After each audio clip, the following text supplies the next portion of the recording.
Hello everyone, this is Poet Plays, and welcome back to Slay the Spire.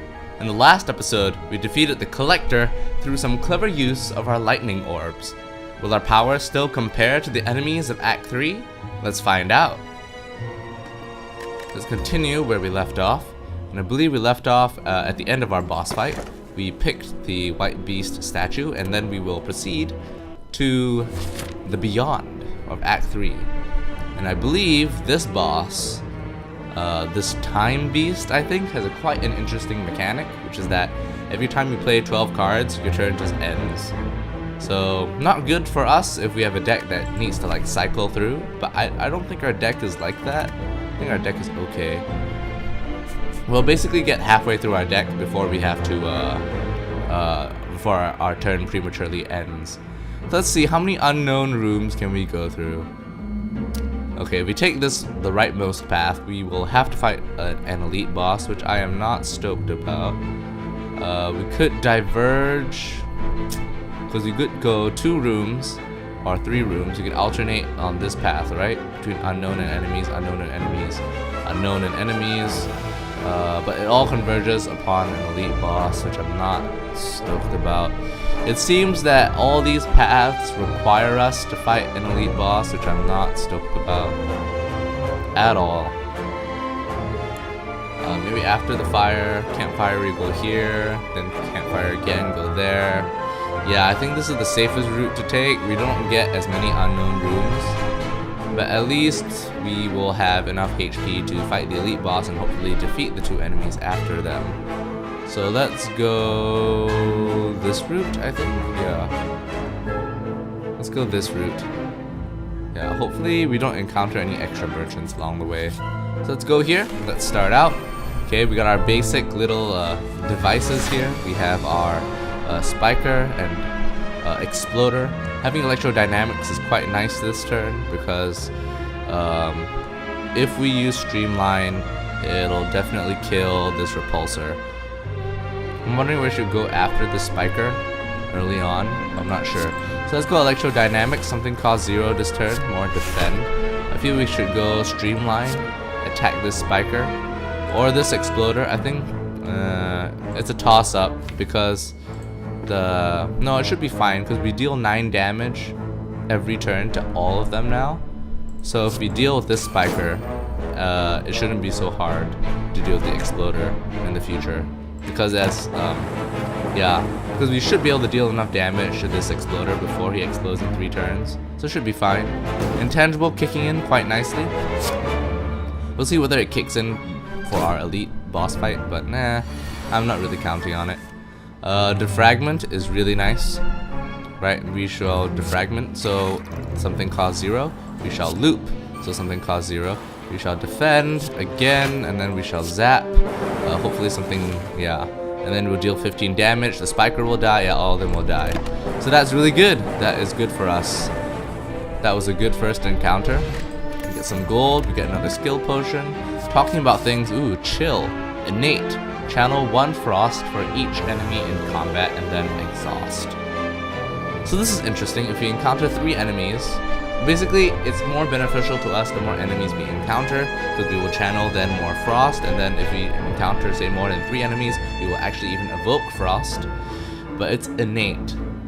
So I'm not sure how I feel about this taking up like 1 precious slot in our hand of 5 cards at the start of our turn.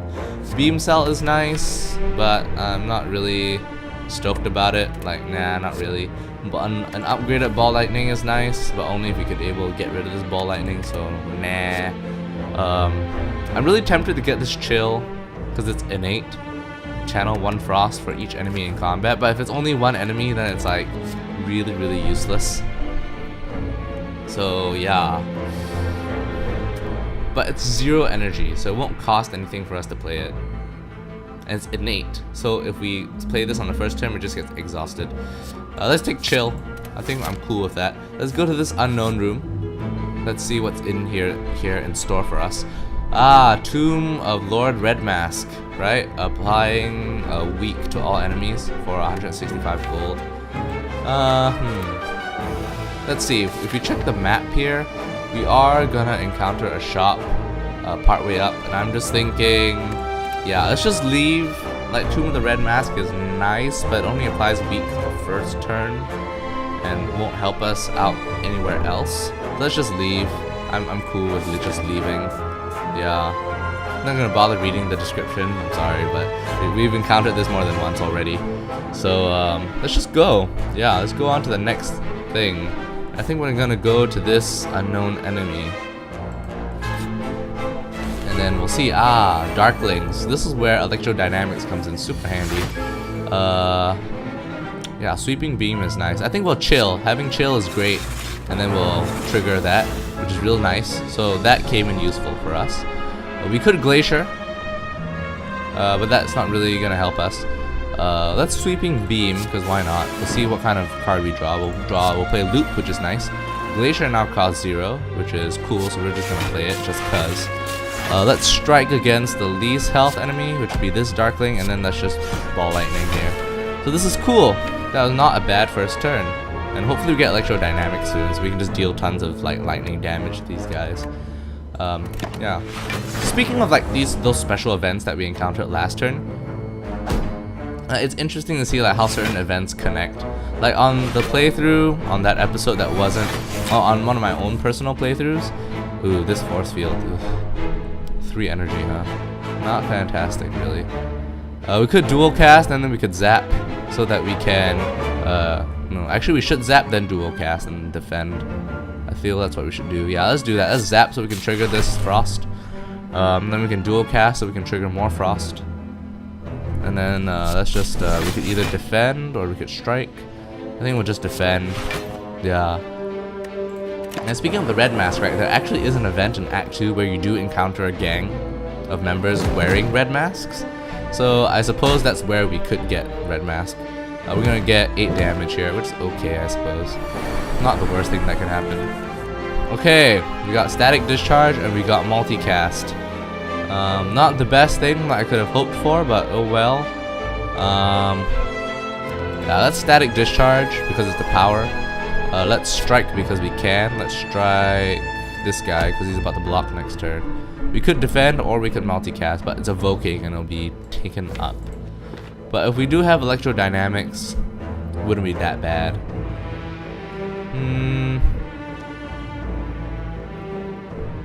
Yeah, we will take attack damage, so let's just defend so we can evoke at least 1 lightning.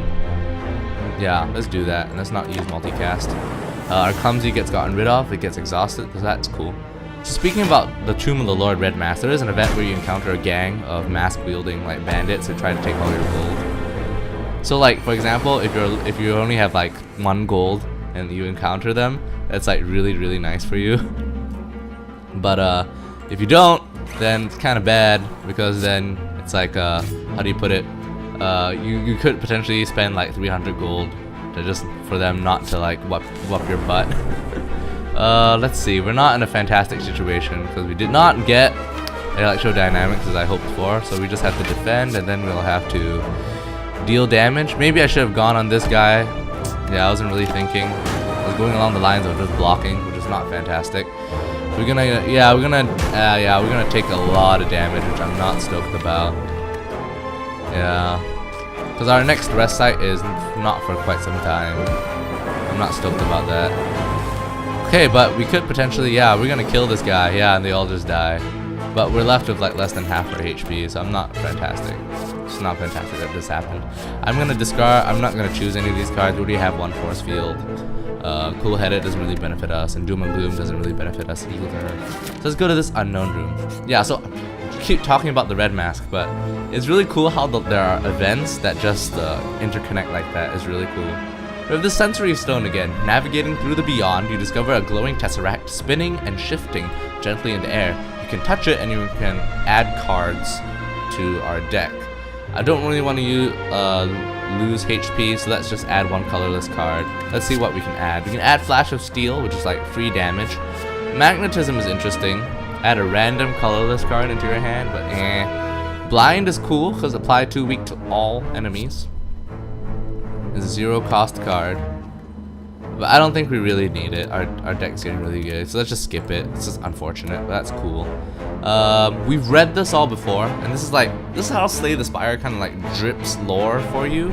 It just like it forces, as you play through on and on and on, like more events get unlocked, more pieces of lore get dropped, and so you get to your experience of the world gets enriched the more times you play. So it really increases the replayability of the game.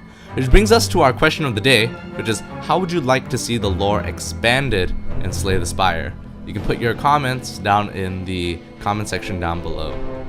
For me, I'm just thinking that we keep seeing all these like relics, right? We have references to the Architect, we have references to Spire Blight, we have references to other things, right?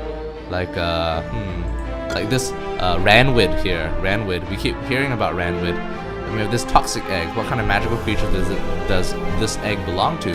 So you get the sense of this wider world. But what would be really cool is that if we encounter what we see in these relics too, that would be pretty cool. So here, Writhing Mass, right? Reactive. Upon receiving attack damage, changes its intent, meaning that it'll stop dealing this 10 damage and then do something else. Which is really interesting, to be honest. I don't know how I feel about it, really. Let's see, let's talk about order here. If we do chill, chill is not really a thing. We don't really need to use it. Well, if we do use it, we could dual cast, we go ball lightning, and then chill.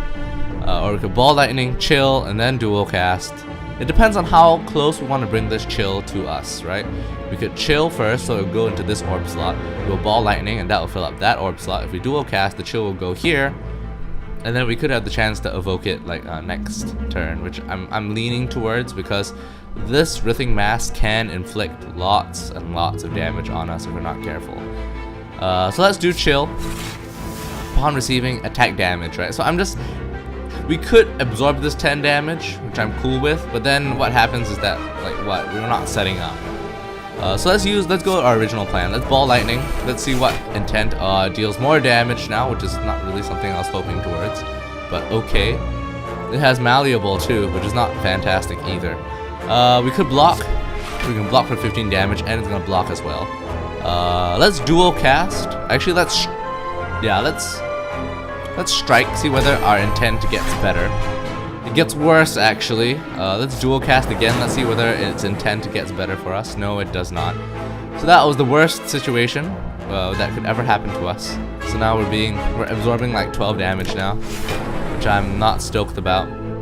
So we will take 14, and then because of this buffer, we will take 0 damage. But I'm not stoked about that. That's like not fantastic. Force field, yeah. Drawing force field like this is like the worst time to draw force field. Let's use recursion. So the frost gets put on the back burner here. Let's defend, so we can defend some of this damage. I don't like it though that we're just sitting here not playing our cards. So let's just sweeping beam. Let's see what we get. 15 damage. That's not fantastic. And we draw streamline. This is like the worst way to like draw. Let's strike. Hopefully it gets better. Oh, negative effect on us. Okay, I'm not stoked about what kind of effect it's gonna deal on us, but I'm cool with it. Oh, it adds Parasite into our deck. Oh, that's not what I was hoping for. That was just terrible, absolutely terrible. Let's drink this skill potion. Let's see what we get. If you have no block, gain 11 block. Yeah, let's do that. Yeah, no block, gain 11 block. Let's gain 11 block because that's like 34 damage. That is terrible. Let's go defragment. This strike costs 0. Let's see whether we can switch this intent to something a little more palatable. There we go. Let's go electrodynamics. Oh no. Is that okay? That's cool. I'm cool with that. Do we want to be greedy? Yeah, let's be greedy. Let's see whether the intent. Yeah, the intent gets way better. Okay, that's cool. That is terrible.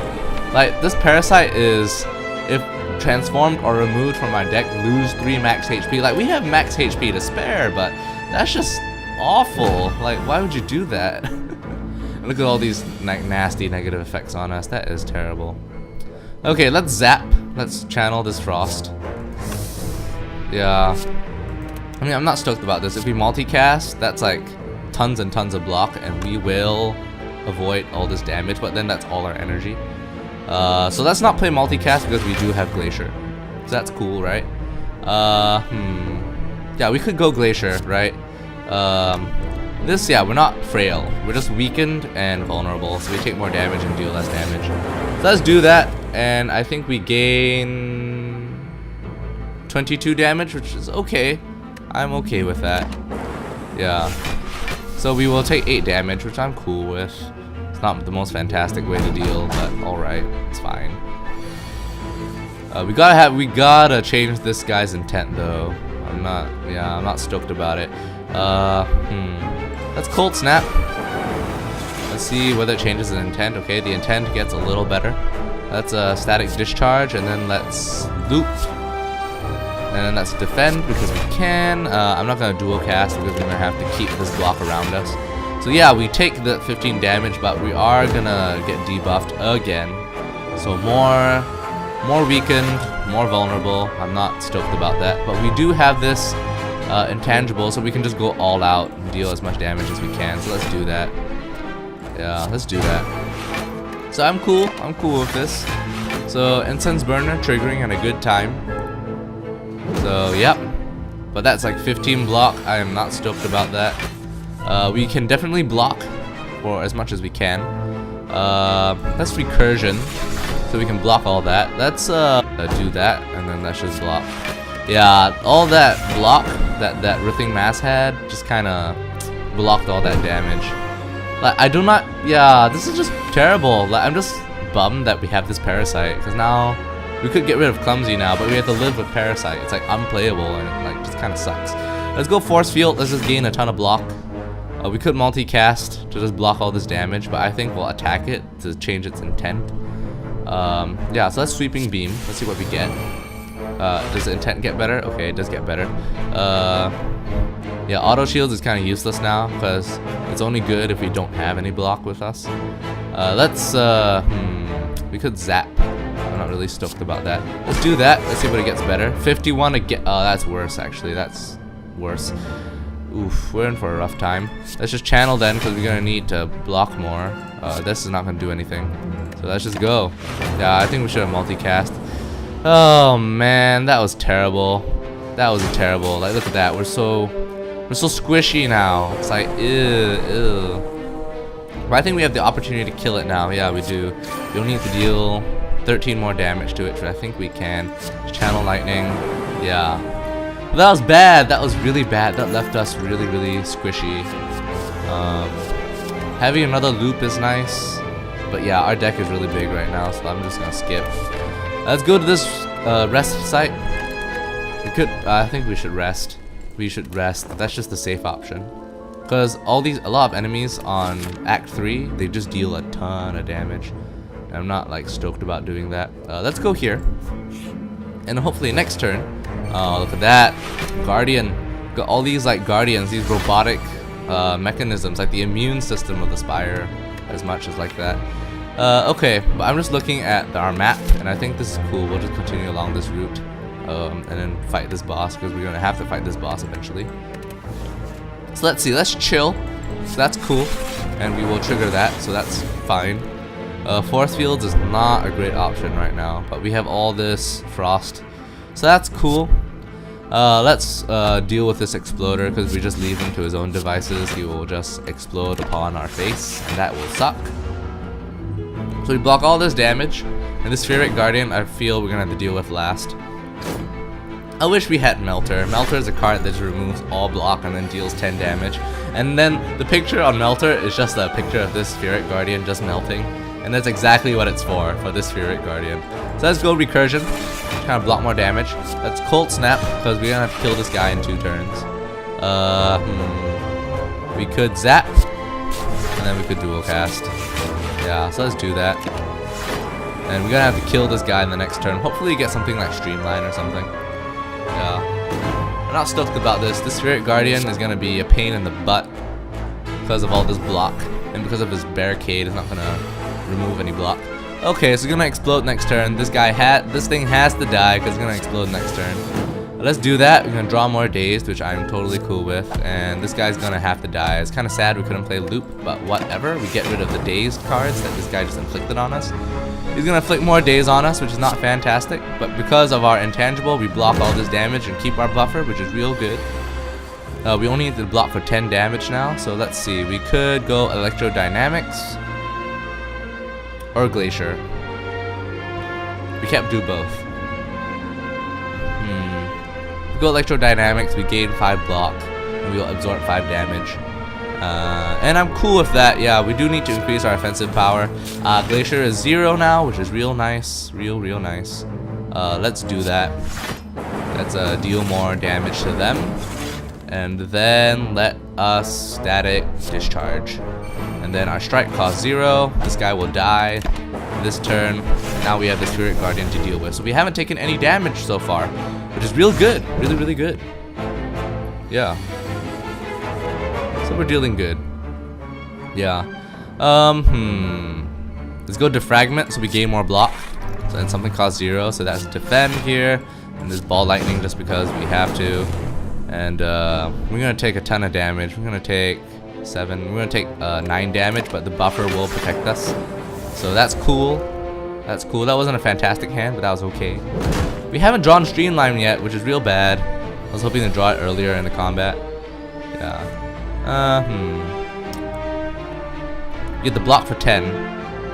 We'll block 8, right? And then we'll take 2 damage, which I'm cool with. Let's Streamline. Because we're gonna have to get rid of this block, and he's gonna block even more, which I'm not stoked about. Let's just zap, so we trigger that block, and then we will have enough to block that 10 damage.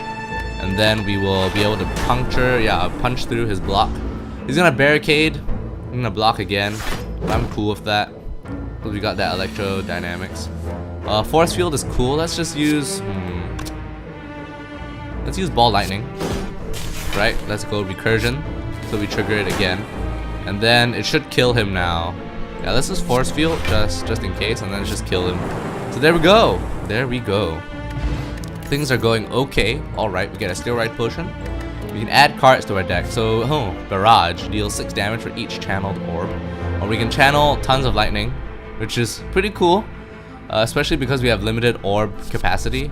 We can cycle through our orbs fairly quickly, which means that we can channel, if all goes well, we can actually channel 5 lightning, which will deal a ton of damage if this is full of lightning and it gets exhausted. But we do have to get rid of Clumsy, and like Tempest is nice to have, but I don't think very necessary. So, because it's only useful in the best of circumstances, and it only can be used once. So we can either use it to just channel and fill our orb slots with lightning, or we can use it to just deal a ton of damage, but I'm not, we have to like wait to play it at the right moment, and that right moment may not come. Like, because taking more time to set up is not a good thing, I think, in our regards. This can do 18 damage at most, which I'm cool with, but only if all our orb slots are filled up. So if we get it on the first turn, it's not fantastic. And there are better attacks to play, to be honest, like Streamline. Yeah, let's just our next one's a rest site, so we could spend money and get rid of that card and then rest. Yeah, you know what? Let's take Barrage, and then we can get rid of Clumsy at our shop. So we could rest, heal up to max HP. Let's do that, which is real good. And then we'll go to this treasure chest, see what we get. We get War Paint, upgrade 2 random skills. That's really nice because of our Toxic Egg. All the skills that we've been adding basically get upgraded, except for the skills that we started out with, like Zap and Dual Cast. So having these 2 defense, like upgrading your basic strike and defense, make them pretty sweet. And let's go to our shop and let's see what we can get. Hello. Time for some peaceful music. Ooh, Frozen Eye is nice because it allows us to view our draw pile. Rip and Tear deals 7 add damage to a random enemy twice. Panache. Every time you play 5 cards in a single turn, deal 10 damage to all enemies. That's not something that's likely to happen. Bandage Up is cool. Heal 6 HP. It's a for me. Fusion is interesting because now it costs only 1 HP to channel 1 plasma. But I don't think our deck is really a plasma deck, to be honest. Darkstone Parapet. Periop? I have no idea how to pronounce that last word, but we would tame a curse, increase our max HP by 6. I wonder whether that would increase our max HP because we got 2 curses in our deck. Ooh, Bottled Tornado. Why am I looking at these? We can't afford them. So we could go Frozen Eye, but that would take up all of our gold, and I don't think like viewing our draw pile is really beneficial to us. Like, it could help us plan, but not really. Let's just do card removal service. Let's get rid of this Clumsy. Yeah, let's get rid of this Clumsy. Or we could get rid of this Parasite and lose 3 max HP, which I'm not really stoked about, but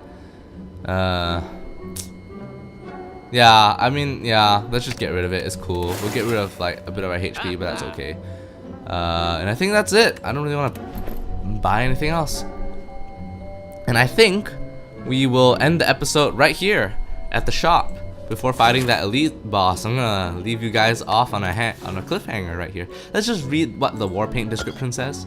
In the past, ironclads would create wards using enchanted warpaint before charging into battle. Well, that's cool. Unfortunately, there's only one ironclad here in this playthrough. But that's cool. I wonder how he would feel if he picked up warpaint.